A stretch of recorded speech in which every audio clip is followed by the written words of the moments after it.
আহ, কথা বলবো, এখনই ক্লাস শুরু করে দেবো। আসসালামু আলাইকুম। সবাই একটু দ্রুত জয়েন করে যাও, আমরা ক্লাসটা শুরু করবো। 26 ব্যাচের ক্লাসটা দ্রুত জয়েন করে ফেলো।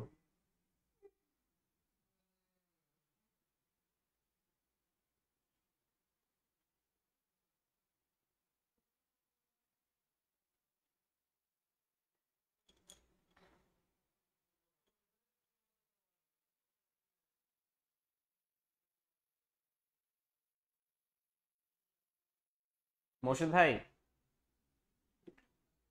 দেখেন, আমি কপি করলে সেন্ড হচ্ছে না কেন কেন, একটু দিতে বলেন ভাইকে।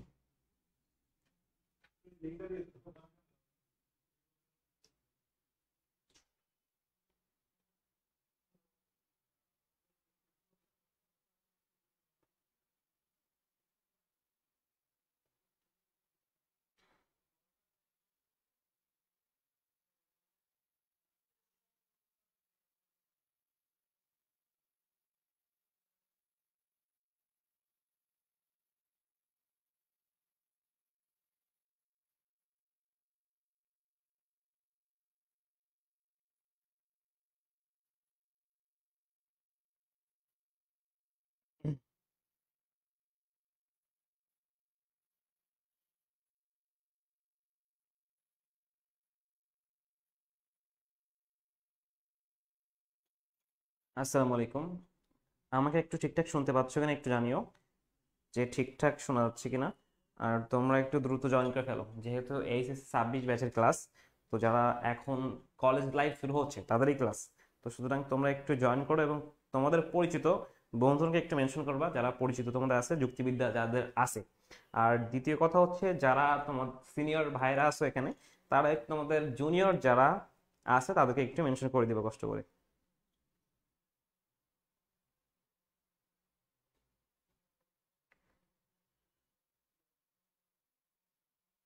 কোনো কমেন্ট দেখি না কেন?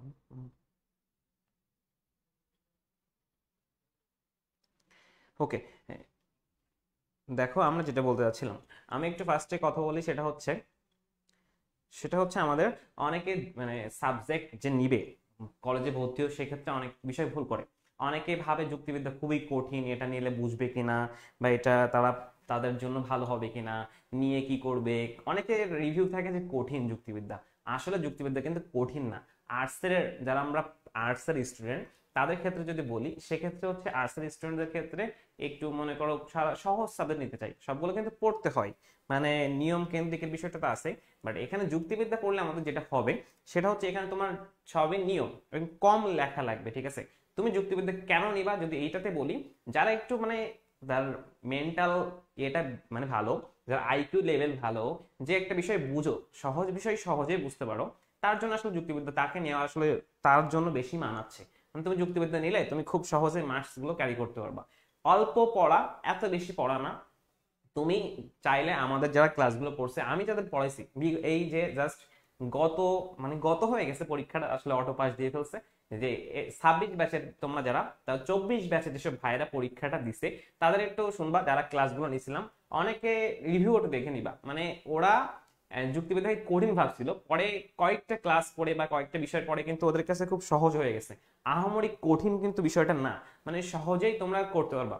যুক্তিবিদ্যা যারা নিছো তাদেরকে আসলে ওয়েলকাম জানাচ্ছি এই কারণে, কারণ যুক্তিবিদ্যা এতটা কঠিন সাবজেক্ট না, খুবই সহজ একটা সাবজেক্ট। জাস্ট ক্লাসগুলো একটু মনোযোগ সহকারে পড়তে হবে, টপিকগুলো একটু মন দিয়ে পড়তে হবে, এবং অল্প লিখলে তুমি পুরো মার্কস ক্যারি করতে পারতেছো। এবং এখানে এ প্লাস পাওয়া সবচেয়ে সহজ যদি বলি, সব সাবজেক্ট অন্য সব সাবজেক্টের তুলনায় যুক্তিবিদ্যাতে এ প্লাস পাওয়া সবচেয়ে সহজ আমি মনে করি। আর যারা তোমাদের বলতেছে যুক্তিবিদ্যায় মানে নাম্বার তোলা কঠিন, তাদের বলবো একটু আমার তাদের সাথে একটু যোগাযোগ করে করাই দিও, দেখবো তারা আসলে কোন লজিকের ভিত্তিতে বলতেছে একটু কঠিন, ঠিক আছে? এখন দেখি আমাদের সাথে হুমায়রা ফারহিন জয়েন করছে, মুর্শিদুল জয়েন করছে, মুর্শিদুল ইসলাম, শ্রেয়সী দাস। যারা সালাম দিচ্ছে সবাইকে ওয়ালাইকুম আসসালাম। দেখো আমরা একটু শুরু করবো আজকে, একটু জাস্ট ক্লাসটা থাকবে একটু তোমাদেরকে বোঝাবো আসলে যুক্তিবিদ্যায় পড়াটা কি থাকে, এতটা কঠিন থাকে না। আমি একটু জাস্ট প্রথম 5 মিনিট নিব, একটু ব্রিফ করবো যে যুক্তিবিদ্যা আসলে তোমরা পড়বাটা কি, যে 2 বছর যুক্তিবিদ্যা পড়বা আসলে এখানে পড়বাটা কি, ঠিক আছে? তো যুক্তিবিদ্যায় ফার্স্ট পেপার নিয়ে যদি কথা বলি, এটা পুরো বেসিক, মানে বেসিক বলতে যুক্তি আসলে তুমি যে কোনো বিষয় তুমি এখানে মানে যুক্তি দিয়ে দেখাবা, এই বিষয়টা তোমার দেখাতে হবে। যদি ফার্স্ট অধ্যায়ের কথা বলি, এখানে বলা হয়েছে যুক্তি কি, যুক্তিবিদ্যাটা কি, যুক্তিবিদ্যার সাথে অন্য সাবজেক্টে আসলে সম্পর্কটা কোথায়, পার্থক্যটা কোথায়, যুক্তিবিদ্যা আসলে পড়বো কেন, বা যুক্তিবিদ্যার সৃষ্টিটা কি হবে। তো এই বিষয়ে অধ্যায় না কথা বলে আমি জাস্ট 3 অধ্যায় চলে আসছি ফার্স্ট ক্লাসে। তো 3 অধ্যায়ের, হ্যাঁ, 3 অধ্যায়ের কথা কেন বলছি, ফার্স্ট অধ্যায়ের কথা কেন বলি নাই, কারণটা হচ্ছে ফার্স্ট অধ্যায় একটা গতানুগতিক পড়া, তোমরা একটু খুলে দেখবা, ওখানে হচ্ছে যুক্তিবিদ্যার স্বরূপ, যুক্তিবিদ্যার পরিচিতি, যুক্তিবিদ্যার প্রাসঙ্গিকতা, যুক্তিবিদ্যার প্রয়োজনীয়তা, যুক্তিবিদ্যার সাথে সম্পর্কিত বিষয়, এরকম অনেক টপিক নিয়ে কথা বলছি। তো আমরা ওগুলো ধীরে ধীরে ক্লাস নেব, ঠিক আছে। ওই টপিকটা আমি এখন বলতে চাচ্ছি না, আমি ওই টপিকের বাইরে হচ্ছে তোমার এমন বিষয়, ওইগুলো জাস্ট খুবই ইনিশিয়াল স্টেজ, তোমার না বললেও তুমি বুঝবা। আমি এখন যদি এটা বলি তাহলে যুক্তিবিদ্যার মজাটা তুমি বুঝবা। আমি যদি ওই টপিক ওই অধ্যায়ের ক্লাসটা নেওয়া শুরু করি, ফার্স্ট অধ্যায় বা সেকেন্ড অধ্যায়, আমাদের এখানে ফারিন অলরেডি বলতেছে ভাইয়া যে ফার্স্ট অধ্যায় সেকেন্ড অধ্যায় থেকে শুরু করলে ভালো হতো। আমি এখন তোমার মানে কথার অ্যান্সারটা দিচ্ছি, সেটা হচ্ছে ফার্স্ট সেকেন্ড অধ্যায় নিলে তো ভালো হতো, বাট ফার্স্ট সেকেন্ড অধ্যায় যদি আমি নিয়ে ক্লাসটা শুরু করি, তুমি আসলে যুক্তিবিদ্যার যে মজা বা যুক্তিবিদ্যা যে পড়ে খুব সহজেই ভালো করে বোঝা যায় সেটা তুমি বুঝবা না। কারণ ওটাতে হচ্ছে ওই যে তোমরা পড়ছো না ইতিহাস, তারপর হচ্ছে ইসলামের ইতিহাস, বা যে কোনো মনে করো ইতিহাস রিলেটেড কথাবার্তা, মানে তোমার কথাগুলো মুখস্থ করতে হয় এমন জিনিস, আমি তোমাকে এমন জিনিস পড়াবো যেগুলো মুখস্থ করতে হবে না, তোমাকে জাস্ট তুমি একটু দেখবা, দেখলে তো মাথায় ওটা সেট হয়ে যাবে অটোমেটিক্যালি। এইটা হচ্ছে যুক্তিবিদ্যা, ঠিক আছে। মানে ওইটা যদি পড়াতাম তুমি আসলে বুঝতা না, যুক্তিবিদ্যার মজাটাই বুঝতা না, ঠিক আছে। এখন আমি কথা বলি যে আমার সাথে যুক্তির উপাদান, মানে যুক্তি দেখো প্রত্যেকটা বিষয়ের উপাদান আছে। আমি যদি বলি মানুষের উপাদান, মানে মানুষ কি দিয়ে তৈরি, বলা হয় মানুষ মাটি দিয়ে তৈরি, এমন হচ্ছে সবকিছুরই উপাদান আছে। তো যুক্তি আসলে কিভাবে তৈরি হয়, এখন একটা জিনিস বলি, দেখো আমরা জ্ঞান যে লাভ করি, জ্ঞান লাভের কয়েকটা প্রক্রিয়া আছে।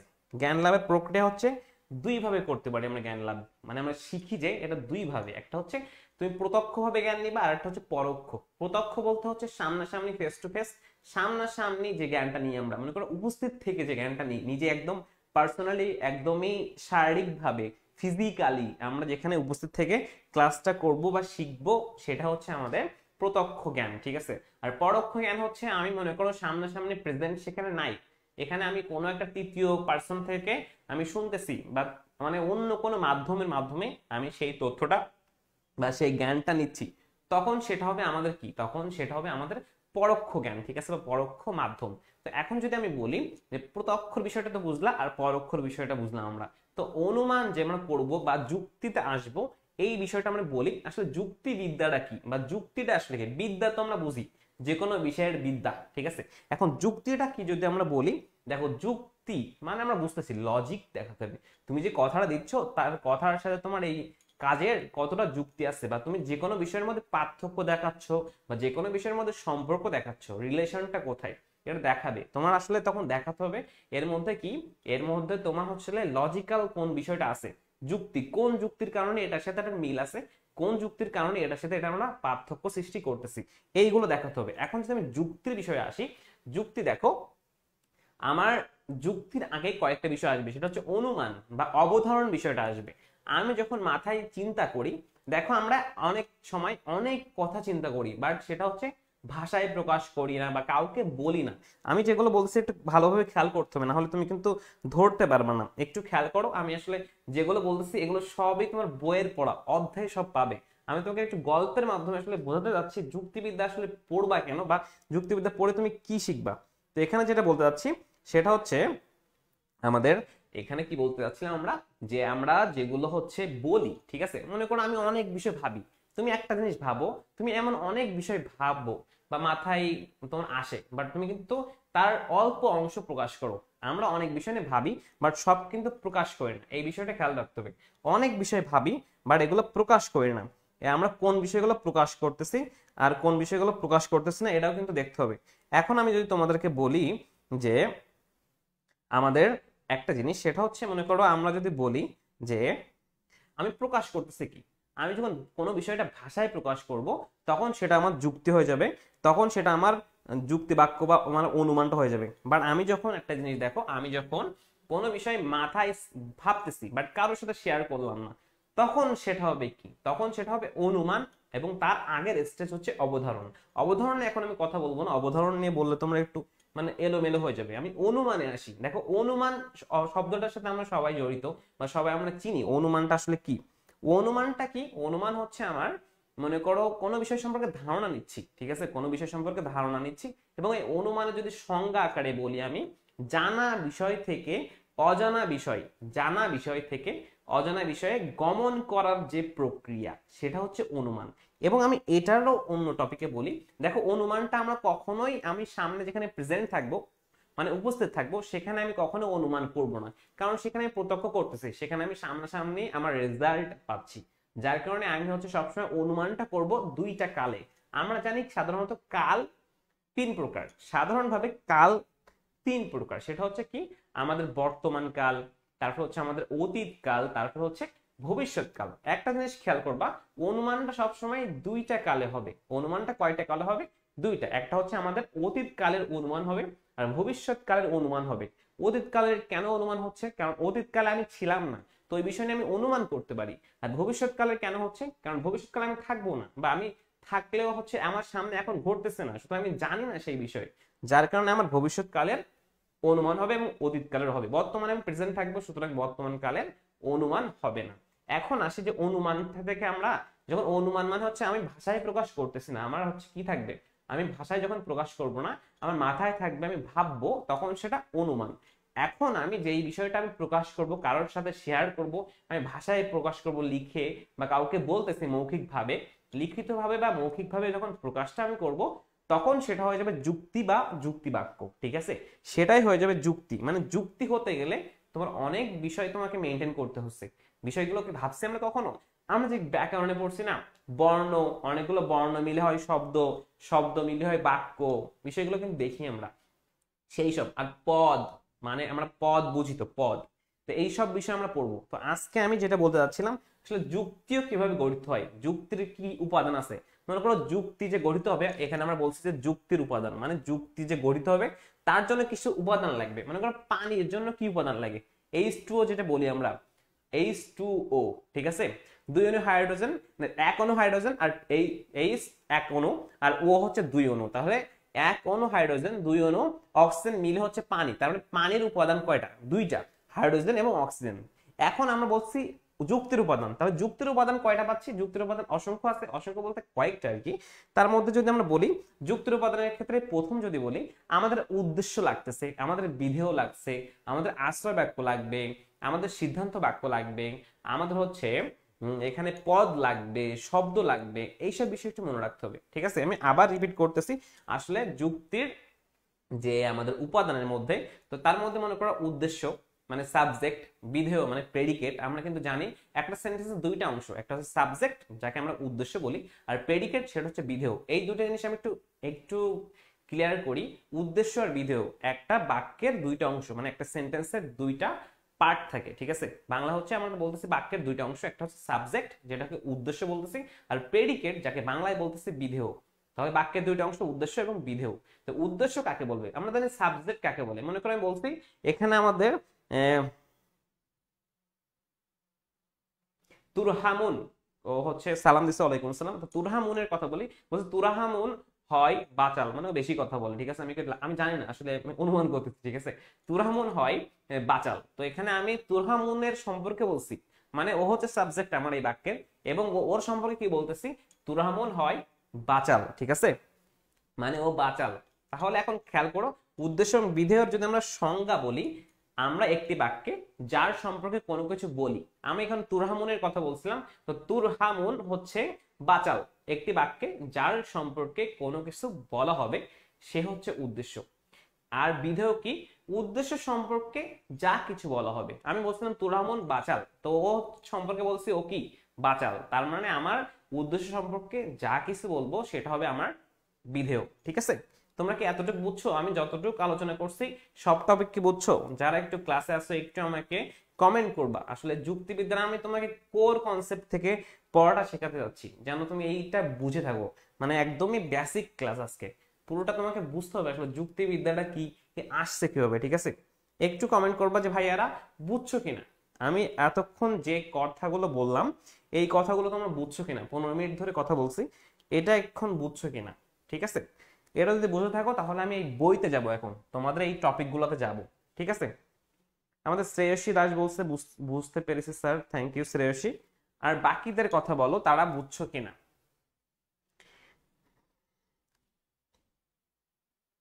তোমাদের 26 ব্যাচের আসলে কি হচ্ছে, কারণ অনেকে এখনো পড়ালেখার মধ্যে সেভাবে যুক্ত হয় নাই, তারপরে অনেকে ক্লাস সেভাবে করতেছে না, বাট প্রথম থেকে শুরু করে ফেলো। দেখো তোমাদের কিন্তু ফুল সিলেবাস, পুরো বই প্রত্যেকটা পার্ট পড়তে হবে। দ্বিতীয়ত ফার্স্ট ইয়ারে এখন একটা কথা মাথায় ঢুকা রেখে আসতে করে, সেটা হচ্ছে বেসিক বিষয় বাংলা, ইংরেজি, সাধারণ জ্ঞান পড়তে থাকো। বাংলা ইংরেজি বিষয়গুলো মাথায় সেট করে রাখো। যদি স্বপ্ন থাকে বড় হওয়ার, ভার্সিটিতে পড়তে চাও, তাহলে এখন থেকে পড়ো। যারা এই ফার্স্ট ইয়ার থেকে, আমি নিজেও ফার্স্ট ইয়ার থেকে পড়ছিলাম, সেই কত বছর আগে, 18 সালের দিকে। তো ফার্স্ট ইয়ার থেকে যদি টুকটুক করে একটু শিখে রাখো, বেসিক গুলো ক্লিয়ার করো, তাহলে ভালো হবে। ঠিক আছে, ওকে। হুমায়রা ফারিন বলছে ক্লিয়ার, জাহান ইসরা বলছে ক্লিয়ার। ওকে, দেখো তাহলে এখন যদি আমরা বলি, আমরা বলছিলাম যে যুক্তির উপাদান, আমি কিন্তু বলছি আমি যুক্তির উপাদান বলতে যে পদ, শব্দ, আসল বাক্য থাকবে, এগুলো আমি বলে ফেলছি। এখন আমি একটা জিনিসে আসি, যে এই যে বিষয়গুলা, যে আমাদের একটা বাক্যের কয়টা কি কি অংশ থাকবে, একটা বাক্যের কয়টা অংশ থাকবে। একটু আমি পেনটা নিয়ে ফেলি, তোমরা খেয়াল করো, খুবই ইজি বিষয়, একটা কঠিন বিষয় না যুক্তিবিদ্যা। ঠিক আছে, অনেকে তোমরা শুনছো যুক্তিবিদ্যা খুবই কঠিন, নিশ্চিত শুনছো এটা, যে খুবই কঠিন, এটা কেমনে পড়বো আমরা, আসলেই খুব সহজ। দেখো আমি বলছিলাম যুক্তি বাক্য, তো যুক্তি বাক্য কি হবে, যখন আমি ভাষায় প্রকাশ করবো, ভাইয়ারা ভাষায় প্রকাশ করবো। ঠিক আছে, আমি যদি ভাষায় প্রকাশ করি তখন সেটা হবে যুক্তি বাক্য। ঠিক আছে, এখন যদি বলি যুক্তি বাক্যের ক্ষেত্রে আমার 3টা অংশ থাকবে। আমি বলছিলাম যে বাক্যের 2টা অংশ থাকবে। বাক্যের 2টা অংশ কি, উদ্দেশ্য মানে সাবজেক্ট আর বিধেয়। ঠিক আছে, বাট মনে রাখবা যুক্তি বাক্যে সবসময় 3টা অংশ থাকবে, বাক্যের 2টা অংশ। বাক্য এবং যুক্তি বাক্যের মধ্যে পার্থক্য এখানেই, বাক্যের নর্মাল সবগুলো বাক্যের 2টা অংশ থাকে, বাট যুক্তি বাক্যের সবসময় 3টা অংশ থাকবে, উদ্দেশ্য থাকবে, সংযোজক থাকবে এবং হচ্ছে বিধেয় থাকবে। ঠিক আছে, আমি কিন্তু বলছি উদ্দেশ্য কি, বিধেয় কি এবং সংযুক্ত। এই সংযোজকের কথাটা বলি, সংযোজক মানে হচ্ছে যে সংযোগ স্থাপন করে, সে হচ্ছে সংযোজক, মানে উদ্দেশ্য আর বিধের মধ্যে মাঝখানে সংযোগ স্থাপন করে। ঠিক আছে, এই জন্য ও হচ্ছে সংযোজক। এখন যদি বলা হয়, দেখো আমি বলছি মানুষ নয় অমর, এই লেখাটা তোমরা দেখতে পাচ্ছ আই গেস, হ্যাঁ, মানুষ নয় অমর। এখানে অনেক পড়া, এই একটা যে আমরা বলতেছি এইটাকে মনে করো যুক্তি বাক্য, আমরা এইগুলোকে প্রমাণ করি। ঠিক আছে, এইগুলোকে মানে কথা বলতে বলতে অনেক কিছু প্রমাণ করি। যুক্তিবিদ্যা পড়লে তোমাদের কি হবে, তুমি একটু ভাবতে পারো বিষয়গুলো, তুমি হচ্ছে তোমার লজিক্যাল বিষয়গুলো একটু ডেভেলপ হবে, মানে এতটা কঠিন লজিক্যাল ডেভেলপ না, বাট খুবই সহজ, মানে তুমি ভাবতে পারবা, তোমার আইকিউ লেভেলটা একটু বাড়বে। অনেকে এই বোঝে না, মাথার ভাই পাগল হতে হবে না, আমরা তো এখানে কেউ পাগল না, আমরা হচ্ছে একদমই সব বুঝি। ঠিক আছে, তো এখন যেটা বলতেছিলাম, দেখো মানুষ, এই মানুষটা আমাদের তাহলে কি, আর অমরটা কি, এখানে মানুষটা হচ্ছে আমাদের উদ্দেশ্য। ঠিক আছে, মানে আমরা মানুষ সম্পর্কে বলতেছি, আর বলতেছি অমর, এটা হচ্ছে আমাদের বিধেয়। ঠিক আছে, এটা হচ্ছে আমাদের বিধেয়, আর এইটা হচ্ছে আমাদের সেই সংযোজক। ঠিক আছে, এই 9টা হচ্ছে সংযোজক, কারণ হচ্ছে আমাদের উদ্দেশ্য বিধের মাঝখানে বসে সংযোগ স্থাপন করছে এটা, যার কারণে এটা হচ্ছে আমাদের সংযোজক। ঠিক আছে, বুঝতে পারছো আই গেস। এখন আমি একটা কথা বলি, মানে তাহলে আমরা বুঝলাম যে উদ্দেশ্য কি, সংযোজক কি, বিধেয় কি, এই 3টা তো বুঝছি তাই না, উদ্দেশ্য কি, সংযোজক কি আর বিধেয় কি, এই 3টা যদি বুঝি, তাহলে আমি একটু আরেকটু নিচে আসবো, আরেকটু নিচে এসে দেখবো যে আমাদের শব্দ, আসলে শব্দটা কি, এক বা একাধিক বর্ণের সমষ্টি। আমি বলছিলাম কিন্তু বর্ণ, মনে করো ক একটা বর্ণ, খ একটা বর্ণ, মনে করো বলছে হচ্ছে গ একটা বর্ণ, র একটা বর্ণ, আর রস্যু একটা বর্ণ। তো এইগুলো, এই 3টা মিলে কি হয়, গরু হয়। ঠিক আছে, এই গরুটা হয়। তার মানে আমাদের বলছি এই যে বর্ণের সমষ্টি হচ্ছে শব্দ। তাহলে এক বা একাধিক বর্ণ যখন কোনো অর্থ প্রকাশ করবে, মানে তোমার বর্ণ যে হলে হবে না, বর্ণকে তোমার ভালোভাবে সাজিয়ে অর্থ প্রকাশ করতে হবে। যখন অর্থ প্রকাশ করবে তখন সেটা কিন্তু শব্দ হবে। ঠিক আছে, তখনই সেটা শব্দ হবে, মানে বর্ণ, শব্দ হলো বর্ণের সমষ্টি। ঠিক আছে, এখন এই যে বলছি কে, কই, বই, টেবিল, মানে কোনো অর্থ বোঝাচ্ছে, তখন সেটা হচ্ছে শব্দ। এখন আমরা খেয়াল করি, দেখো এই 3টা জিনিস, এই 3টা জিনিস যদি আমরা বুঝি, আমি তোমার আজকে এই 3টা জিনিস বুঝাই দেবো এবং এর চেয়ে বেশি একটু আগাবো। তো এই 3টা জিনিস যদি বুঝি না, তোমার হচ্ছে একটা সৃজনশীল, এর একটা তোমার সিকিউ যেটা বলি আমরা, মানে সিকিউ হয়ে যাচ্ছে, তোমার একটা সৃজনশীল কমপ্লিট। ঠিক আছে, এই তিনটা জিনিস বুঝলে তোমার এই অধ্যায়ের, এটা হচ্ছে তোমার যুক্তিবিদ্যায় 3 অধ্যায়, তাই 3 অধ্যায়ের একটা সৃজনশীল কমপ্লিট। মানে তোমার পরীক্ষা হলে এই টপিক থেকে সৃজনশীল আসেই। মানে দেখো কত সহজ, তো আমি এখনই দেখাই দিচ্ছি। মানে যে কথাগুলো বলছি না তোমাকে, আমি তোমাকে জাস্ট ওই এখন কিছু না বললেও তুমি অ্যান্সারটা দিতে পারবা, মানে কোনটা পদযোগ্য, কোনটা সহপদযোগ্য, কোনটা নিরপেক্ষ। এখন আমি আসি, আমরা তো ফার্স্ট অফ অল বুঝছি শব্দ কি, বুঝছি না, মানে অনেকগুলো বর্ণের সমষ্টি হচ্ছে শব্দ। এই শব্দকে আমরা মনে রাখবা 3 ভাগে ভাগ করতে পারি। শব্দকে আমরা কয় ভাগে ভাগ করতেছি? 3 ভাগে। তার আগে আমি একটু আসি তোমাকে, এই 3 ভাগের আগে আমি তোমাকে একটু কথা বলি, সেটা মনে রাখবা। আমাদের প্রতিটি বাক্যে, সেটা যুক্তি বাক্য হোক বা বাক্য হোক, প্রতিটি বাক্যে 2টি পদ থাকে। ঠিক আছে, প্রতিটি বাক্যে মনে রাখবা 2টাই পদ থাকে, 2টি পদ থাকে। এক নাম্বার হচ্ছে কি? এক নাম্বার হচ্ছে আমাদের সেই উদ্দেশ্য, যাকে আমরা সাবজেক্ট বলি, উদ্দেশ্য বা সাবজেক্ট। আর যারে আমরা বলছি বিধেয়, বিধেয় যাকে আমরা বলছি, সেই বিধেয় হচ্ছে আমাদের প্রেডিকেট। ঠিক আছে, এই যে আমাদের হচ্ছে উদ্দেশ্য এবং বিধেয়। মনে রাখবা প্রতিটি বাক্যে 2টি পদ থাকে, প্রতিটি বাক্যে 2টি পদ থাকে। তো প্রতিটি বাক্যে যে 2টি পদ থাকে, তার একটা হচ্ছে উদ্দেশ্য আর একটা হচ্ছে বিধেয়। একটা হচ্ছে কি? উদ্দেশ্য আর একটা হচ্ছে বিধেয়। ঠিক আছে, তো উদ্দেশ্যটা কি? আমরা কিন্তু বলছি একটি বাক্যে যার সম্পর্কে কোনো কিছু বলা হয়। তো একটি বাক্যে যার সম্পর্কে কোনো কিছু বলা হয়, এই যে মানুষের সম্পর্কে বলছি, এটা একটা বাক্য। মনে করো পৃথিবী হয় গোলাকার, তো পৃথিবী, এখানে পৃথিবী সম্পর্কে বলতেছি, পৃথিবী কি? গোলাকার। তো কার সম্পর্কে বলতেছি? পৃথিবী, যার কারণে এটা হচ্ছে উদ্দেশ্য। আর বলছি পৃথিবী সম্পর্কে কি বলতেছি, সেটা হচ্ছে পৃথিবী হচ্ছে কি? গোলাকার, তাহলে এটা হচ্ছে আমাদের বিধেয়। তার মানে আমি বলতেছি যে একটি বাক্যে 2টাই পদ থাকে, একটা হচ্ছে উদ্দেশ্য আর একটা হচ্ছে বিধেয়। মনে রাখবা একটি বাক্যে 2টির বেশি পদ থাকতে পারে না। একটি বাক্যে 2টির বেশি পদ থাকতে পারে না। কি বললাম আমরা? যে একটি বাক্যে সবসময় 2টি পদ থাকবে। ঠিক আছে, একটি বাক্যে 2টির বেশি পদ থাকতে পারে না। তো এই 2টি পদ কি? উদ্দেশ্য এবং বিধেয়। এখন আমরা আসি, তো আমরা বলছিলাম শব্দ হচ্ছে 3 প্রকার এই পদের বিন্যাসের ক্ষেত্রে। তো শব্দ 3 প্রকার কি কি? একটা হচ্ছে পদযোগ্য শব্দ। দেখো পদযোগ্য, আমরা তোমাদের একটু বলে রাখি এখন আজকেই, আমরা যারা আর্টসের স্টুডেন্ট, আর্টসে পড়তেছি, তারা একটা জিনিস খেয়াল করবে, সেটা হচ্ছে প্রত্যেকটা শব্দের ভিতরেই তার সংজ্ঞা আছে। প্রত্যেকটা শব্দের ভিতরেই তার সংজ্ঞা দেওয়া থাকে। শব্দের একটু ভালো করে পড়বা। এখানে বলতেছে পদযোগ্য, সহপদযোগ্য, পদ নিরপেক্ষ। মানে ওইটা, ওই ওয়ার্ডটা দেখলেই তুমি তার সংজ্ঞাটা কি সেটা তুমি খুব সহজে ধরতে পারবা। এখন খেয়াল করো, পদযোগ্য মানে পদ হওয়ার যোগ্য। ঠিক আছে, দেখো এইটা মানে বলছে পদযোগ্য মানে পদ হওয়ার যোগ্যতা আছে যার, সেই তো পদযোগ্য। ঠিক আছে না? এখন আসি পরেরটা, আমি সংজ্ঞাতে পরে আসবো, আগে তোমাদের একটু বুঝাই। দেখো সহপদযোগ্য মানে সে সাহায্য নেয়। সহ মানে সহকারী বা সাহায্যকারী। সহ মানে হচ্ছে মনে করো সাহায্যকারী। ঠিক আছে, তাহলে ও হচ্ছে সাহায্য নেয় বা সাহায্য করে, নিজে হতে পারে না, সাহায্য করে বা সাহায্য নেয়।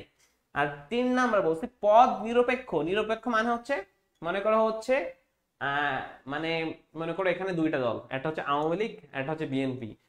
আমি একজন মানুষ, তো আমি আওয়ামী লীগও না, বিএনপিও না, তাহলে আমি হচ্ছে নিরপেক্ষ। ঠিক আছে, মানে তুমি একটা মানুষ যে হচ্ছে 2টা দল, 2টা দলের মধ্যে তুমি কারোর সাথে নাই, তুমি আওয়ামী লীগে নাই, তুমি বিএনপিতে নাই, তাহলে তুমি হচ্ছে অন্য কোনো কারোর বা কারণ না। তুমি এমন যদি হও তাহলে তুমি হচ্ছে পদ নিরপেক্ষ। ঠিক আছে, এখন আর একটা কথা বলি, তো এই পদ যোগ্য আর সহপদ যোগ্য আর পদ নিরপেক্ষ, এগুলোকে আমরা বলতেছি শব্দের 3টা প্রকার। ঠিক আছে, পদ যোগ্য, সহপদ যোগ্য আর পদ নিরপেক্ষ।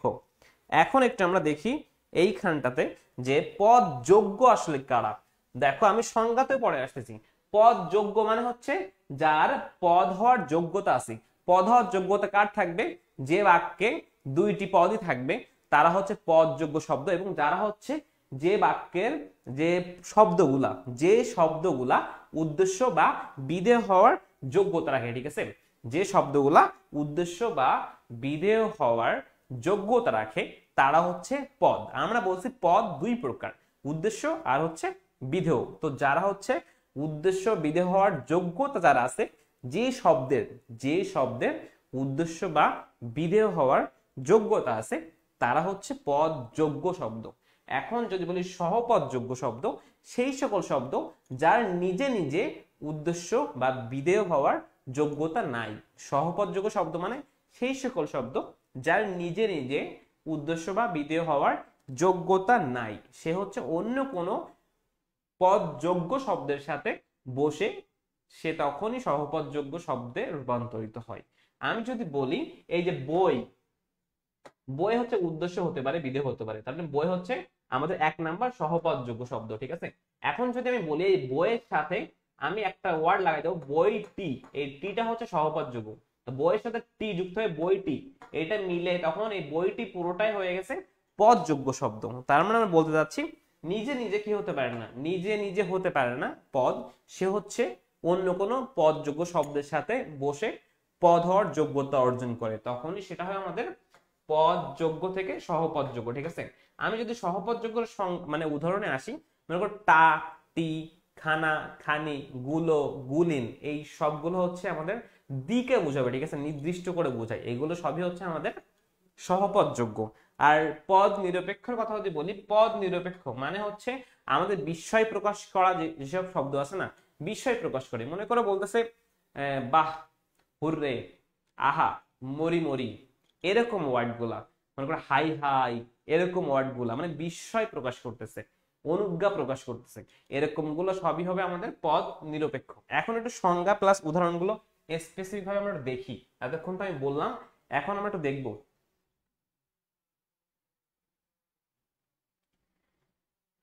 হ্যাঁ, এখন একটু আমরা দেখবো যে আসলে পদ যোগ্য যে বলতেছিলাম, সহপদ যোগ্য, একটু উদাহরণ দিলে তোমার এই আমি বলছিলাম যে এই 3টা টপিক মিলে একটা সৃজনশীল হয়ে যাবে, দেখবা আসলে হয়ে যাবে।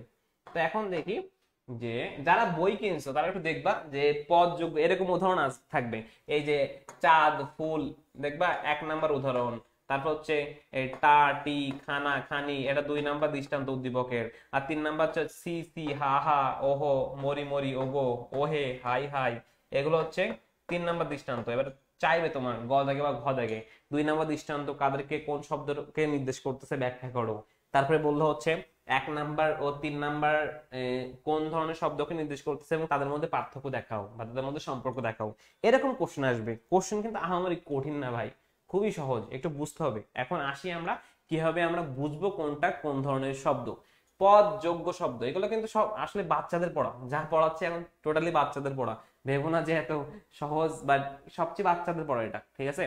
দেখো, যে শব্দ অন্য কোনো শব্দের সাহায্য ছাড়াই কোনো বাক্যের উদ্দেশ্য বিধেয় হওয়ার যোগ্যতা রাখে, মানে বলছিলাম না আমরা যে নিজে নিজেই উদ্দেশ্য বিধেয় হওয়ার যোগ্যতা রাখবে, এই যে উদ্দেশ্য এবং বিধেয় হওয়ার যোগ্যতা রাখবে, তারা হচ্ছে পদযোগ্য শব্দ। সেই সকল শব্দগুলাই, এই চাঁদ, চাঁদের কথা বলছি যে চাঁদ, চাঁদ হয় পৃথিবীর উপগ্রহ, এই যে চাঁদ এটা হচ্ছে উদ্দেশ্য, আর পৃথিবীর উপগ্রহ এটা হচ্ছে আমাদের বিধেয়, তাহলে এইটা হচ্ছে চাঁদ নিজে নিজে উদ্দেশ্য হওয়ার যোগ্যতা রাখতেছে না, যার কারণে এটা হচ্ছে পদযোগ্য শব্দ। ফুল, ফুল হয় সুন্দর, এই ফুল হচ্ছে উদ্দেশ্য হতে পারতেছে, সুন্দর হচ্ছে কি বিধেয় হতে পারছে, মানে যে উদ্দেশ্য এবং বিধেয় হতে পারবে, সবগুলো হচ্ছে আমাদের পদযোগ্য শব্দ। বুঝছো কি তোমরা এটা, যে পদযোগ্য শব্দ কখন হবে, যখন হচ্ছে তারা উদ্দেশ্য বিধেয় হওয়ার যোগ্যতা অর্জন করবে। তোমরা একটু কমেন্ট করবা নাকি তোমরা, আমি কবর স্নেক ক্লাস নিচ্ছি যে কেউ নাই, শুধু কথা বলতেছি, বাকিটা ঘুমাই গেছে সারা জীবনের জন্য, মানে হাসরের ময়দানে ছাড়া তারা উঠবে না, এমনটা কি? যদি এমনটা হয় তাহলে চুপ থাকো, আর যদি এমনটা না হয় তাহলে একটু কথা বলো, ঠিক আছে। তাহলে আমরা বলতেছিলাম যে আমাদের যে সকল শব্দ উদ্দেশ্য বিধেয় হওয়ার যোগ্যতা রাখবে তারা হচ্ছে পদযোগ্য শব্দ, ঠিক আছে। পদযোগ্য লিখলাম আমি, জাস্ট পদযোগ্য মানে ওর যোগ্যতা আছে, আর বাকিতে যোগ্যতা নাই। সহপদ যোগ্য, ঠিক আছে। সহপদ যোগ্য বলছিলাম যে শব্দ স্বাধীনভাবে কোনো যুক্তি বাক্যের উদ্দেশ্য অথবা বিধেয় হিসেবে ব্যবহৃত হতে পারে না। স্বাধীনভাবে কোনো যুক্তি বাক্যের উদ্দেশ্য বিধেয় হতে পারে না, তারা কি হবে? তারা হচ্ছে আমাদের, ওকে, আমাদের অনেকে কমেন্ট করতেছে, ভেরি গুড। তাহলে সেগুলো হবে কি সহপদ যোগ্য, ঠিক আছে। নিজে নিজে হতে পারতেছে না, তবে অন্য কোনো শব্দ বা পদের সাথে যুক্ত হয়ে যুক্তি বাক্যের উদ্দেশ্য অথবা বিধেয় হওয়ার যোগ্যতা অর্জন করতে পারে, তাকে সহপদ যোগ্য। আমি তো এগুলোর নিজে নিজেই সঙ্গত মধ্যে বলে দিচ্ছি, তারপরে এখন বই থেকে দেখাচ্ছি, একটু খেয়াল করো। সেটা হচ্ছে টাটি, খানা, খানি, বই। তারপরে এগুলোকে যখন আমরা এই টিটাকে, বই একটা পদযোগ্য শব্দ, তার সাথে টি যুক্ত করব, টোটালটা মিলে একটা পদযোগ্য হয়ে যাচ্ছে, এবং এই টিটা তখন সহপদযোগ্য। মনে রাখবে এই টা টি খানা খানি গুলা গুলিন সবগুলো হচ্ছে সহপদযোগ্য শব্দ, ঠিক আছে? আশা করি বুঝতে পারছো। এবার পদ নিরপেক্ষতা আসি। পদ নিরপেক্ষ কারা? যেসব শব্দ স্বাধীনভাবে কোনো যুক্তি বাক্যের উদ্দেশ্য অথবা বিধেয় হিসেবে ব্যবহৃত হতে পারে না, এমনকি কোন পদের সাহায্য নিয়েও কোনো যুক্তি বাক্যের উদ্দেশ্য বা বিধেয় হতে পারে না, তাকে পদ অযোগ্য। মানে এরা নিজেরা হতে পারবে না। যে বলছিলাম না, আমি একজন ব্যক্তি, তো আমার সামনে দুইটা অপশন, একটা হচ্ছে আওয়ামী লীগ, একটা হচ্ছে বিএনপি, কাকে ভোট দিব? আমি কাউকে দিব না, মানে আমি নিরপেক্ষ, আমি কাউকে গুনিই না, ঠিক আছে? এরকম আর কি। হ্যাঁ আসলে এগুলো বাংলা সেকেন্ড, আমি কিন্তু প্রথমে বলছিলাম, এখন যেটা পড়াবো এটা বাংলা সেকেন্ড। খুবই সহজ, এরকম প্রশ্ন আসবে পরীক্ষায়। তাহলে আমরা পদযোগ্য, সহপদযোগ্য, পদ নিরপেক্ষ আশা করি ক্লিয়ার। তোমাদের কাছে কোশ্চেন করা এখন মানে লস, কারণ তোমরা বুঝতে পারছো এই টপিকটা। দেন আমি হচ্ছে আর একটা জিনিস আসবো, ইন্টারেস্টিং একটা জিনিস। ইন্টারেস্টিং একটা জিনিস, বাট ইন্টারেস্টিং জিনিসটা তোমরা যদি বুঝো, দেখবা আমি একটা ক্লাসে কতটা পড়াইছি। যখন তোমরা ভালোভাবে এই অধ্যায়টা পড়বা তখন বুঝবা অনেক বেশি পড়িয়ে ফেলছি। দেখো, তাহলে এখন আমি ফার্স্ট যে কথাটাগুলো বললাম আশা করি বুঝছো। এখন আমরা জাস্ট কথা বলবো হচ্ছে পদের বাক্যার্থ এবং যাতার্থ নিয়ে। বাক্যার্থ এবং হচ্ছে যাতার্থ নিয়ে। তো বাক্যার্থ যাতার্থটা কি? মনে রাখবে বাক্যার্থ বলতে সংখ্যা বোঝায়। বাক্যার্থ বলতে সংখ্যা বোঝাবে। সংখ্যা তো বুঝি 1 2 3 4 5 6 সংখ্যা, বা পরিমাণ বোঝাবে, সেম জিনিস, সংখ্যা যা পরিমাণও তাই। তার মানে বাক্যার্থ বলবে সংখ্যা ও পরিমাণ, আর যাতার্থ মানে কি বলবে? গুণ। এই জিনিসটা একটু মুখস্থ করে ফেলো, বাক্যার্থ। আর তোমরা একটু জাস্ট চাইলে ক্লাসটা শেয়ার করতে পারো, তাহলে কি হবে, তোমার ফ্রেন্ডরা যারা, যেহেতু তোমরা একদম নতুন ব্যাচ, এখন কলেজে ক্লাস শুরু হয়েছে মাত্র, তোমাদের ফ্রেন্ডরাও কিন্তু আমাদের ক্লাসগুলো করতে পারবে। এটা হচ্ছে তোমাদেরই ফ্রেন্ডদের একটু লাভ হয়। তো সুতরাং একটু ক্লাসটা শেয়ার করে দিবা। অনেকে জানে না যে ক্লাস হচ্ছে তাদের নিয়ে, তাদের হচ্ছে ইন্টার ফার্স্ট ইয়ারে ভর্তি হয়েছে মাত্র, তাদের যে ক্লাস শুরু হয়েছে ফ্রিতেই ক্লাস হচ্ছে, এটা কিন্তু তারা জানতেছে না। সুতরাং তাদের একটু জানাই দেওয়া এটা তোমাদের কিন্তু নৈতিক দায়িত্ব, একটু জানিয়ে দিবা, ঠিক আছে? আর বললো না যে ভাইয়া ক্লাস করতেছি তাও আপনি আবার শেয়ার করতে বলেন, বন্ধুদের মেনশন করতে বলেন। আমি জাস্ট বলতেছি তাদেরও ভালো হবে। একা কেন উপকৃত হবো? সবাইকে নিয়েই তো আগাতে হবে আমাদের, তাই না? ওকে, তারপরে আসি। তারপরে আমরা যেটা বলতেছিলাম যে আমরা তো শব্দ নিয়ে কথা বললাম। এখন যদি আমরা মানে আমাদের বাক্যার্থ এবং যাতার্থ নিয়ে কথা বলি। বাক্যার্থ মানে আমরা বলছি যে সংখ্যা বা পরিমাণ নিয়ে কথা বলবে। সংখ্যা বা পরিমাণ, এই ওয়ার্ডটা মনে রাখবা। বাক্যার্থ বলতে আমরা সংখ্যা বলি, সংখ্যা বা পরিমাণ। আর যাতার্থ মানে গুণ। এই দুইটা জিনিস মনে রাখবে, বাক্যার্থ এবং যাতার্থ। তার বাইরে আমি তোমাদেরকে এখন সংজ্ঞাও পড়াবো না যে বাক্যার্থ কি যাতার্থ কি, এই পড়াতে পড়াতে বুঝে যাবো। এখন ওই সংজ্ঞা যদি মুখস্থ করাতে যাই কিচ্ছু হবে না। জাস্ট নিজে ওইটা মনে রাখবা যে বাক্যার্থ মানে হচ্ছে সংখ্যা বা পরিমাণ, যাতার্থ মানে গুণ। এখন আমি আসি, দেখো প্রত্যেকটা বিষয়ের মধ্যে একটা সম্পর্ক থাকে, তাই না? যে এটার সাথে এটা সম্পর্ক। আমরা যদি বলি যে আমরা প্রাণীকে যদি মনে করো বুদ্ধির দ্বারা ভাগ করি, মানে সব প্রাণীর তো বুদ্ধি নাই, কিছু প্রাণীর বুদ্ধি আছে আর কিছু প্রাণীর বুদ্ধি নাই। যদি এইভাবে ধরা হয় তাহলে এই এই যে লক্ষ লক্ষ প্রজাতির প্রাণী আছে বিশ্বে, এই লক্ষ লক্ষ, এই পৃথিবীতে যে লক্ষ লক্ষ প্রজাতির প্রাণী, তার মধ্যে শুধু হচ্ছে মানুষেরই বুদ্ধি আছে, বাকি কারোর বুদ্ধি নাই। তোমরা শুনে মনে হচ্ছে আসলেই আসলেই মানুষেরই বুদ্ধি আছে আর কারোর বুদ্ধি নাই। মানে ওই বুদ্ধিটা আসলে ওই স্কেলে মাপা যাচ্ছে না, মানে এমন বুদ্ধি কাজে লাগানোর মতো বুদ্ধি না। মানুষেরই বুদ্ধিটা আছে, বাকিদের বুদ্ধি নাই। তো আমরা যদি দেখো মানুষকে বা প্রাণীকে আমরা ভাগ করব, বুদ্ধি একটা মূলনীতি, মনে করো কোনো একটা বিষয় দিয়ে ভাগ করব। মানে কোন একটা, আমি যে মনে করো ক্লাসের যে এক রোল, মনে করো এ প্লাস এবং হচ্ছে এ গ্রেড, বা এ প্লাস এ গ্রেড আর এ প্লাস, মনে করো এক আর বি গ্রেড, এ এবং বি, এই দুই সেকশন স্টুডেন্টকে ভাগ করব। তো কি দ্বারা ভাগ করব, কোন ভিত্তিতে, কোন নীতির ভিত্তিতে? সেটা অবশ্যই মেধার ভিত্তিতে ভাগ করব আমরা, তাই না? তো মেধার ভিত্তিতে যদি ভাগ করি তাহলে আমরা কি পাবো? যারা এ বা এ প্লাস তারা বলছে অবশ্যই মেধাবী, যারা বি বা তার নিচে তাদের বলছি মেধাবী না, অমেধাবী। তো এখানে আমরা মানুষ যে প্রাণীকে ভাগ করতেছি বা জীব যাই বললে একই জিনিস। তো প্রাণীকে যখন আমরা ভাগ করব, তো প্রাণীকে ভাগ করার সময় কি পাচ্ছি? প্রাণীকে ভাগ করার সময় আমরা পাচ্ছি যে মানুষ আর যারা বুদ্ধিবিদ, মানে আমাদের মূলনীতিটা কি ছিল? বুদ্ধি, ঠিক আছে? তো আমরা যখন প্রাণীকে ভাগ করব তখন পাচ্ছি মানুষ, এবং যাদের বুদ্ধি নাই তারা হচ্ছে অমানুষ। অমানুষ বলে ভেবো না, অমানুষ মানে হচ্ছে অন্যান্য যত প্রাণী আছে যাদের বুদ্ধি নেই সবাই, মানে মানুষ ছাড়া যার প্রাণ আছে সবাই হচ্ছে অমানুষ। ক্লিয়ার? তো এই জিনিসটা আমরা ভাগ করলাম। তো ভাগ করার পরে আমরা কি দেখতেছি, মানে ওই যে জিনিসটা, তাহলে যে বাক্যার্থ মানে হচ্ছে সংখ্যা বোঝাচ্ছে, আর জাত অর্থ বলতে আমরা বুঝবো হচ্ছে জাস্ট গুণ, মানে তার গুণ নিয়ে কথা বলবে। তো এই মনে করো যে কোনো জিনিস ভাগ করলে তার মধ্যে প্রকারভেদ থাকে না, মানুষের যে গুণাবলী, মানুষের যে বৈশিষ্ট্য বা ক্যারেক্টারিস্টিক্স, সেটা কিন্তু আর মানে অমানুষের সাথে মিলবে না। তো এই জিনিসটা আমরা বলতে চাচ্ছি। হ্যাঁ স্যার, পেইড ব্যাচের ক্লাসে আমরা সব পেপারই পড়ানো হয়, তোমরা একটু দেখতে পারো। আমাদের হচ্ছে যদি বলি ফার্স্ট ইয়ারে তোমাদের দুইটা কোর্স মানে শুরু থাকে। একটা হচ্ছে ফার্স্ট ইয়ারে যাদের থাকে সবসময় একটা আমাদের থেকে অ্যাডভান্স ব্যাচ থাকে, সেইটা টোটালি ফার্স্ট পেপারটা পড়ানো হয়। পরে হচ্ছে আমাদের অধিকাংশ তো সবার ফার্স্ট ইয়ারে ফার্স্ট পেপারই পড়ানো হয়। তারপরে হচ্ছে আমাদের গোল্ডেন ব্যাচ হয়, একটা গোল্ডেন ব্যাচে কিন্তু থাকে। গোল্ডেন ব্যাচে কিন্তু আমাদের সবার জন্য হচ্ছে ফার্স্ট পেপার সেকেন্ড পেপার দুইটাই থাকে। তারপরে থাকে হচ্ছে র্যাপিড ব্যাচ। র্যাপিড ব্যাচের টোটালটা রিভিশন, তুমি বেশি বেশি এক্সাম দিবা, বেশি বেশি ঝালাই হবে কোশ্চেন, বেশি বেশি এখানে রিভিশন দেওয়া হয়। তোমাদের যদি এই আমাদেরই দেখো স্টুডেন্ট অনেকে থাকবে পরিচিত, সবাই সব জায়গায় তো আছে আমাদের স্টুডেন্ট গুলা, তো ওদের থেকে একটু রিভিউ নিবা যে ভাইয়াদের এখানে কোর্স গুলো কেমন হয়েছে। বা তোমরা চাইলে আমাদের ইউটিউব চ্যানেলটা দেখতে পারো, ওখানে আসলে ক্লাসগুলো আমরা কিভাবে নিছি, জাস্ট কয়দিন আগে ক্লাস পাবা, আমার ক্লাসই পাবা ইউটিউবে গেলেই আমাদের পড়ালেখা পেজেই। তো ওখানে তোমরা কিন্তু দেখতে পাবা আসলে কি বিষয়গুলো আসতেছে। ওকে, বেশি কথা বলে ফেলছি। এখন যেটাতে আমরা ছিলাম যে বাক্যার্থ মানে হচ্ছে সংখ্যা, জাতার্থের মধ্যে সম্পর্কটা কি। বাক্যার্থ জাতার্থের মধ্যে সম্পর্ক যদি বলি, এই ছেলে আর ওই মেয়ের মধ্যে সম্পর্কটা কি, ওদের মধ্যে রিলেশন আছে কি নাই, একজন বলবে আছে, একজন বলবে নাই। এখন আমি ওই বিষয়ে ধরে আসতেছি, এদের মধ্যে যে সম্পর্কটা, এ দুইজনকে কি বলবে, এ বলতে আছে, ও বলতে নাই। তার মানে এই যে বিষয়টা, এটাকে বলা হচ্ছে ব্যস্তানুপাতিক। ব্যস্তানুপাতিক, ঠিক আছে। আর ব্যস্তানুপাতিকের অপর নাম হচ্ছে বিপরীত। কি? বিপরীত। মানে কি? মানে হচ্ছে মনে রাখবে যে বাক্যার্থ সংখ্যা এবং গুণ, বাক্যার্থ যাহাতের মধ্যে যে সম্পর্ক সেটা হচ্ছে ব্যস্তানুপাতিক।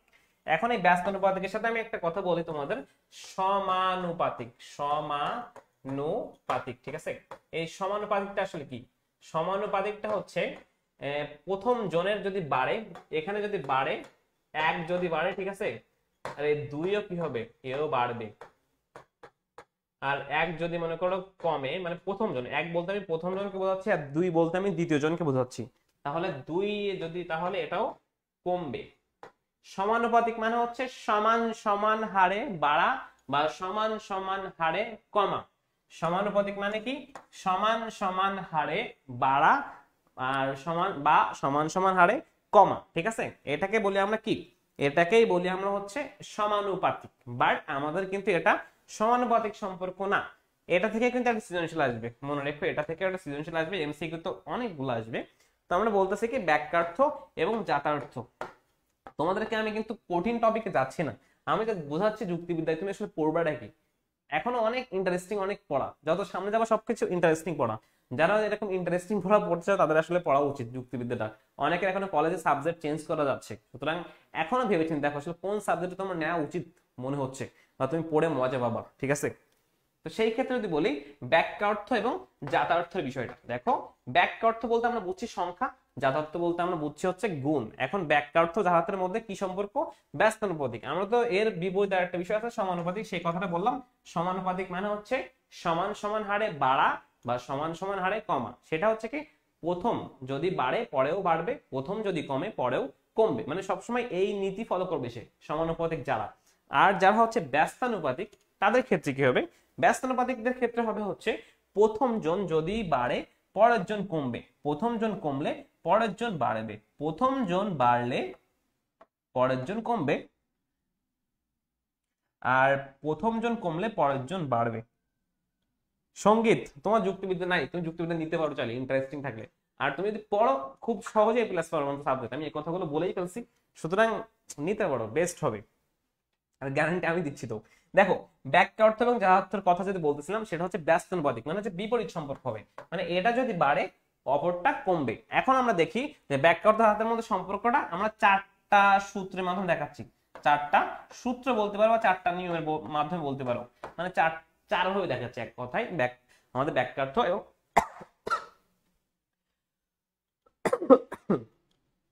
বাক্যার্থ এবং জাতার্থের মধ্যে সম্পর্কটাকে আমরা চার ভাবে দেখাচ্ছি। একটা হচ্ছে যদি বাক্যার্থ মানে সংখ্যা বাড়ে গুণ কমবে, সংখ্যা বাড়লে গুণ কমবে, সংখ্যা বাড়লে গুণ কমবে। খেয়াল করো বিষয়টা, যে সংখ্যা যদি বাড়ে গুণ কি হবে, কমে যাবে। সংখ্যা বাড়লে গুণ কমে, সংখ্যা কমলে গুণ বাড়ে, সংখ্যা কমলে গুণ বাড়ে, গুণ কমলে গুণ বাড়লে সংখ্যা বাড়বে, সংখ্যা কমবে। গুণ যদি বাড়ে সংখ্যা কমবে, আর গুণ যদি কমে সংখ্যা তখন বাড়বে। তার মানে আমরা বুঝলাম এই ব্যস্তানুপাতিক মানে হচ্ছে এক যদি বাড়ে তাহলে দুই কি হবে, দুই হচ্ছে কমবে।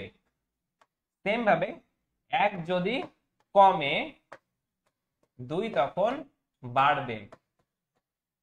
আমরা কি বিষয়টা বুঝছি বলো তো? আমরা যে এই যে বাক্যার্থ এবং যাথার্থের বিষয়টাকে বুঝছি, এই সম্পর্কটা কি, মানে আমাদের সংখ্যা এবং গুণের মধ্যে কি সম্পর্ক? যদি সংখ্যা আমাদের বাড়ে গুণ তাহলে কমবে, সংখ্যা যদি কমে গুণ তাহলে বাড়বে। মানে প্রথমটা যা হবে দ্বিতীয়টা তা হবে না, প্রথমটা যা হবে দ্বিতীয়টা কিন্তু তা হবে না, এইটা হচ্ছে ব্যাপার, বিপরীত হবে। তার মানে বাক্যার্থ যাথার্থের মধ্যে সম্পর্ক যে ব্যস্তানুপাতিক বিপরীত, সেটা আমরা চার ভাবে দেখাতে পারি।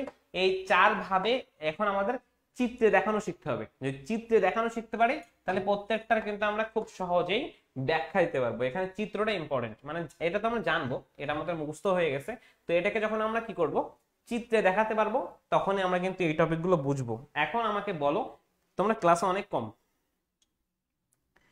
হ্যাঁ, তো এখন যদি এটাতে কি বলতেছে, আমরা এইটা যদি বুঝি, এটা আমরা চিত্র খুব সহজে বুঝবো। ঠিক আছে, চিত্রে আসে একটু, আমরা কিন্তু বলছি বিষয়টা একটু আবার খেয়াল করো, ভুলে গেলে কিন্তু আবার আমি এই চিত্রতে ব্যাক করতে আমার দেরি হবে। আমি বলছি ব্যাখ্যার্থ এবং যাহাতের মধ্যে সম্পর্কটা বিপরীত, প্রথমটা বাড়লে পরেরটা কমবে, প্রথমটা কমলে পরেরটা বাড়বে। মানে প্রথমে যা হবে দ্বিতীয় ক্ষেত্রে তা হবে না, বিপরীত হবে। এখন এটা আমরা চিত্র সহকারে দেখবো, জাস্ট চিত্রে কি বলে। ঠিক আছে, এর চিত্রটা যদি বুঝো খুব সহজে বুঝে যাবো।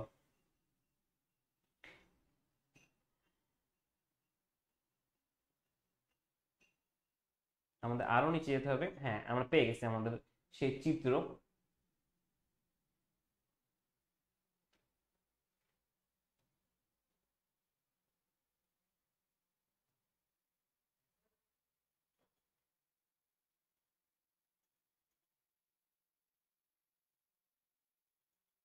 ওকে, দেখো আমাদের বলতে ব্যাখ্যা অর্থ যদি বাড়ে আমাদের হচ্ছে জাত অর্থ কমবে, এই বিষয়টা আমরা দেখবো। ব্যাখ্যা অর্থ যখন আমাদের বাড়বে জাত অর্থ তখন আমাদের কমবে। ঠিক আছে, এখন খেয়াল করো, আমি এখানে কোশ্চেনটা লিখে দিচ্ছি, কোশ্চেন না লিখলে তোমরা এখানে বুঝবা না আসলে এটা কি বলছে। কোশ্চেনটা হচ্ছে, আমি সহজ ভাষায় লিখি, ঠিক আছে, সহজ ভাষায় লিখলে তোমরা ধরতে পারবা। এই যে কোশ্চেনটা, মানে এমন একটা কোশ্চেন আসবে, সেই কোশ্চেনকে তোমার চিত্রে দেখাতে হবে,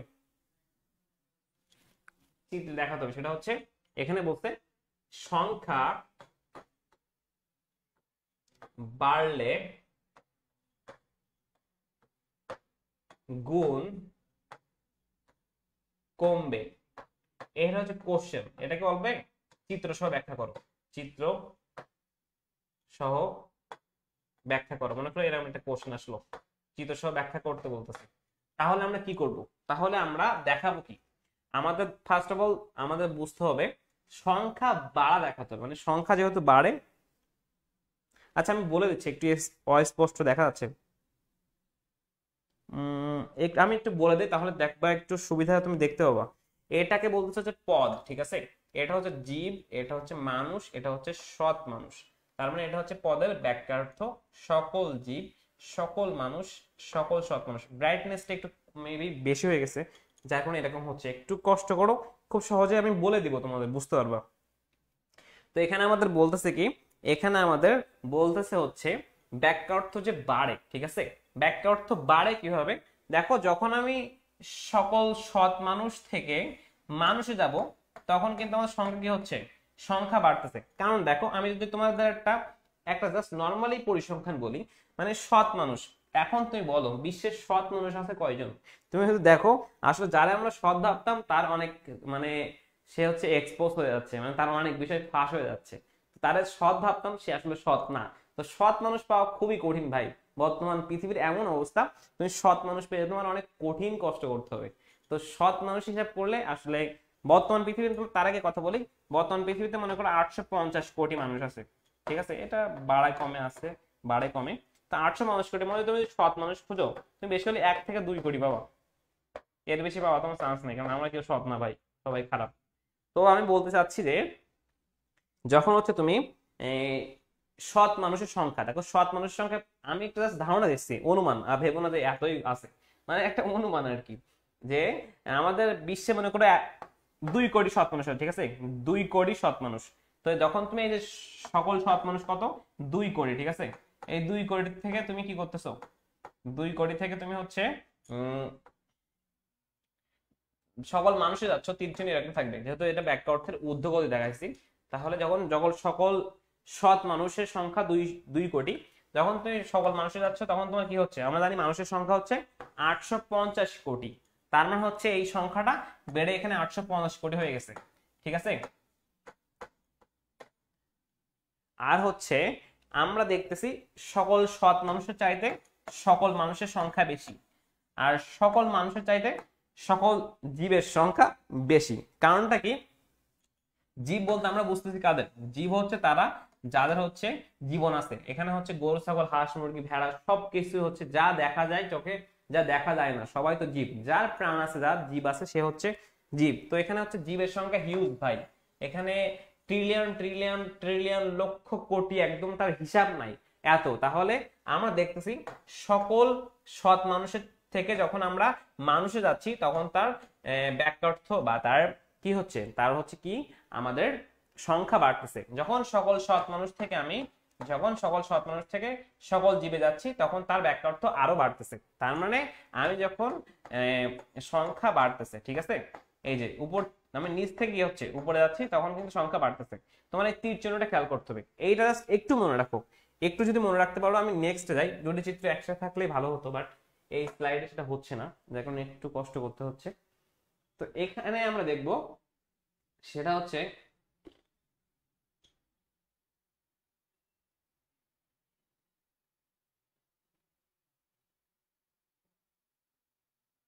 হ্যাঁ এটা, এটাতে আমরা কি দেখতেছি, এটাতে আমরা দেখতেছি হচ্ছে উম ওখানে দেখাচ্ছি ব্যাখ্যা অর্থ বাড়ে, ঠিক আছে? এখানে আমরা যথার্থ কমা দেখাবো, এবং আমি একটু লিখে দিতে পারি ওই বিষয়টা তোমাদের মনে রাখার জন্য। সৎ মানুষ, সকলটা লিখলাম না, ঠিক আছে? সৎ মানুষের উপরে পাচ্ছিলাম হচ্ছে উম মানুষ, আর মানুষের উপরে পাচ্ছিলাম হচ্ছে, মানুষের উপরে পাচ্ছিলাম কি, জীব। আমি একটু লিখে দিলাম সংক্ষেপে, সব বিষয় না লিখে, জাস্ট তোমাদের মনে রাখতে সুবিধা হয়। এখন খেয়াল করো, এখানে আমাদের বলতেছে হচ্ছে পদের কথা, ঠিক আছে? এখানে গুণ আসলে আমরা যেহেতু দেখছি সংখ্যা বাড়ছে, সেই টাইমে আমার গুণ কমে যাবে। গুণ কমে যাবে কিভাবে? দেখো, যখন সৎ মানুষ থেকে আমি কিসে আসতেছি, যখন সৎ মানুষ থেকে, আচ্ছা আমি তোমাদের এটা লিখিয়ে পড়াই, বেটার হবে, সবচেয়ে বেটার।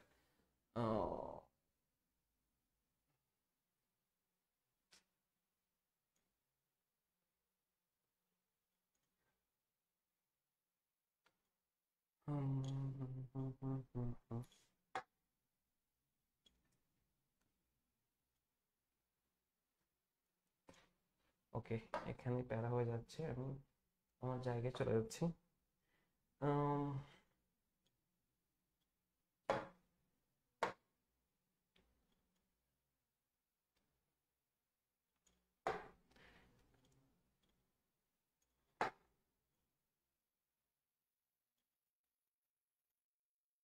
আমি এটা তোমাদের লেখায় দেখাই, না হলে এটা অসুবিধা হয়ে যাচ্ছে। হ্যাঁ, এখানে লেখায় দেখাচ্ছি, নাহলে ক্লাসটা বুঝতে ঝামেলা হবে।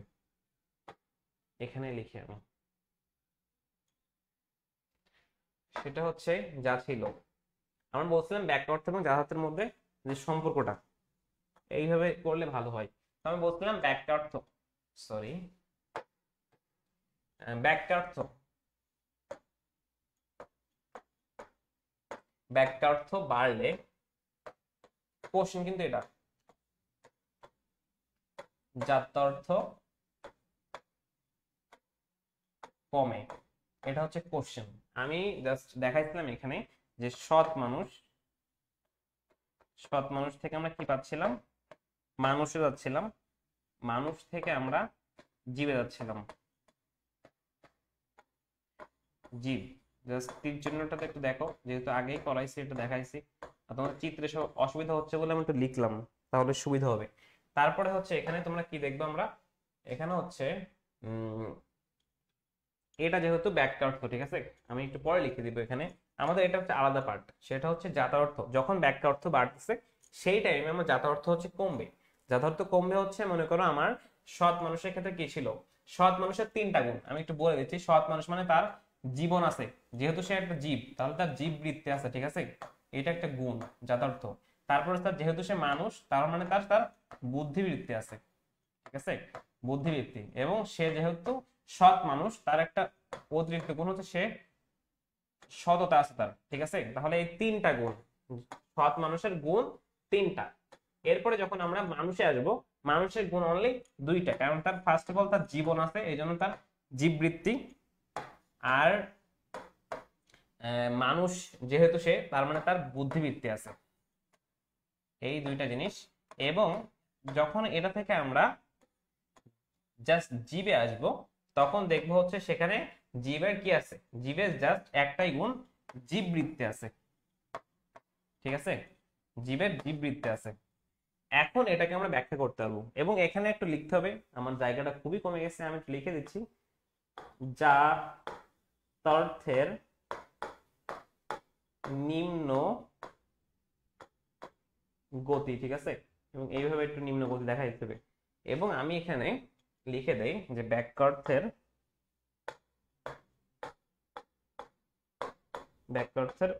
ঊর্ধ্বগতি।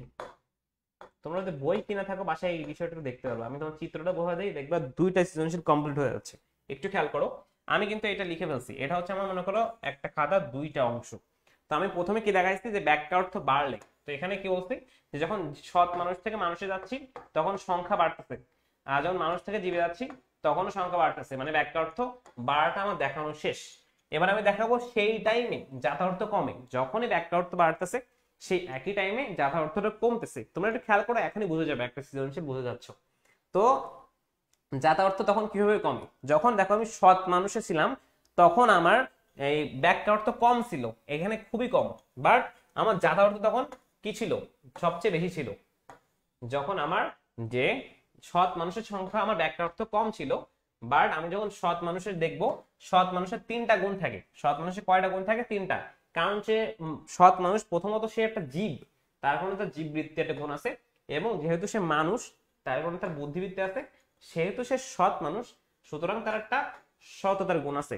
তখন আমরা দেখতেছি যখন সৎ মানুষে থাকতেছি তখন তার বাক্যার্থ কম, বাট তখন তার যাতার্থ বেশি।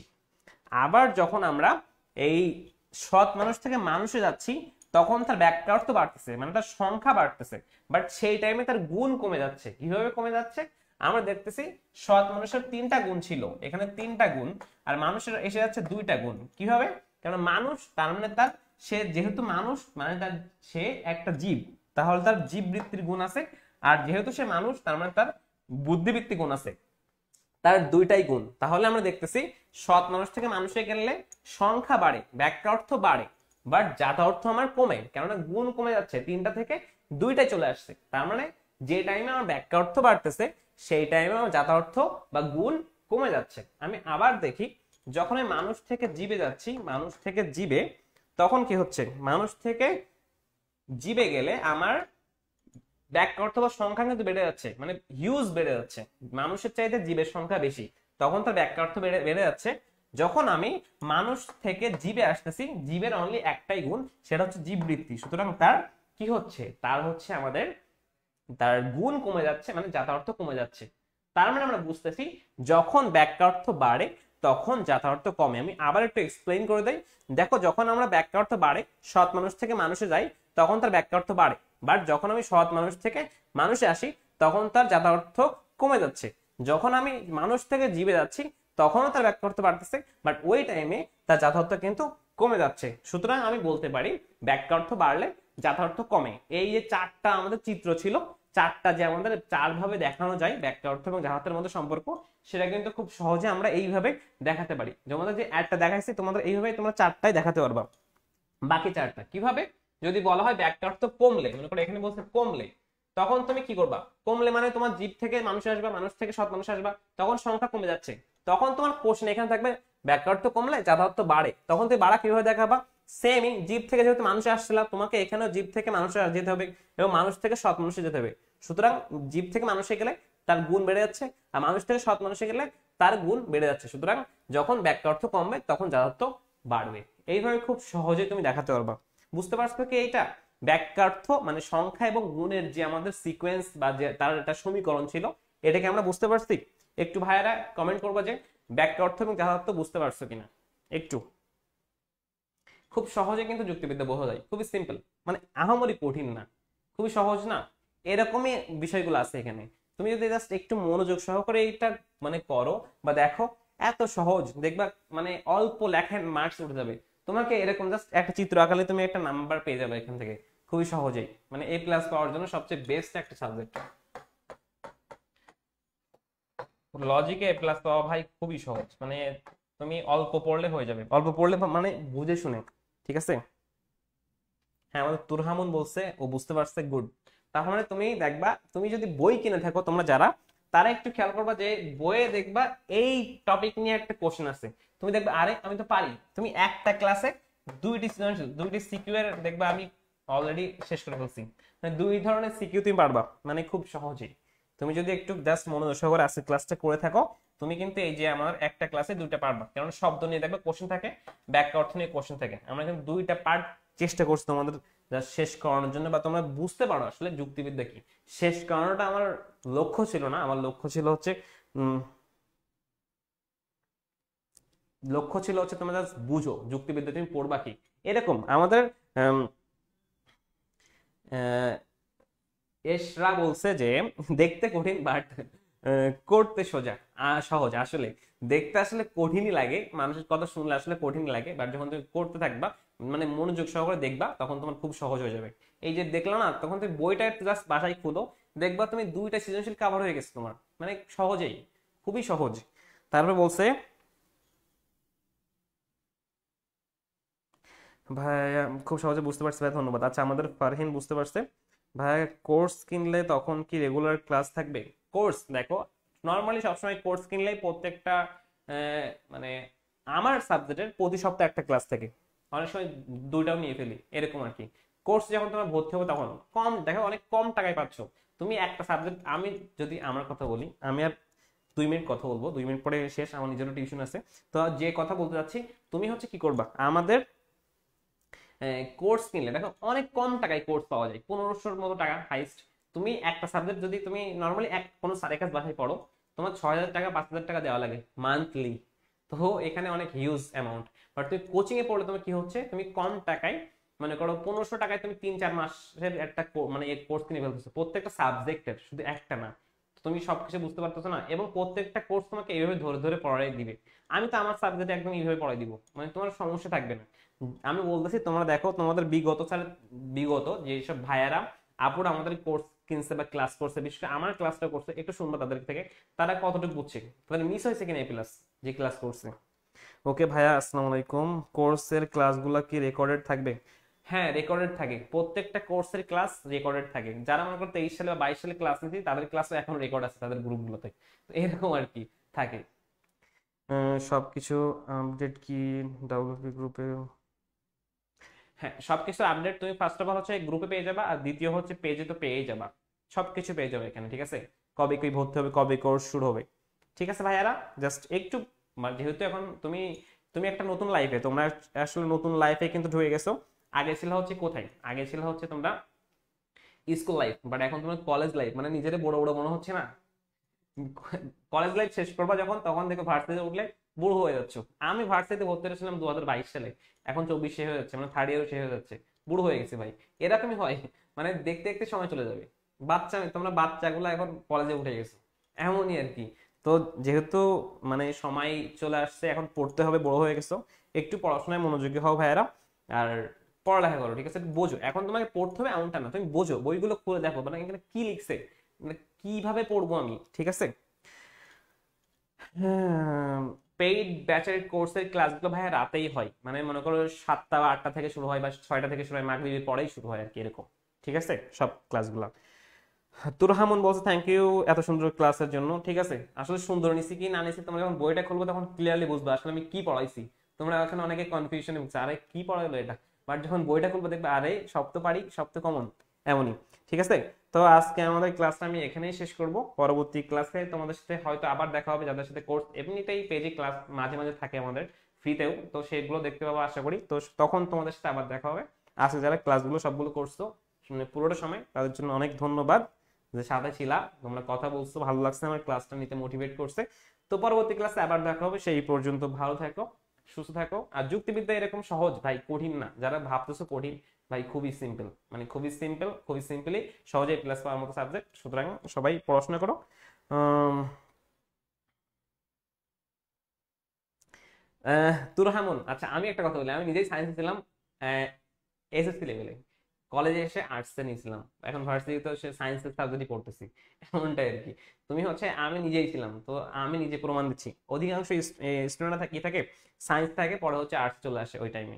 এটা হচ্ছে ভার্সিটি পড়ার জন্য আর কি, অনেকের টার্গেট হয়ে যায় ভার্সিটিতে পড়া, মানে ওই সময়ে। তো সুতরাং যারা নিছো, আমারই কঠিন না এটা, খুব যারা সায়েন্স ছিল তার জন্য বেস্ট হয় হচ্ছে লজিক প্লাস ইকোনমিক্স, এই সাবজেক্টগুলো, কারণ তারা খুব সহজে বুঝে। সায়েন্সের স্টুডেন্টদের জন্য লজিক, ইকোনমিক্স এগুলো খুবই মানে সহজে বুঝতে পারবে। তো বেশি কথা বলে ফেলছি আজকে, আর না, আজকে এখানে শেষ। আসসালামু আলাইকুম।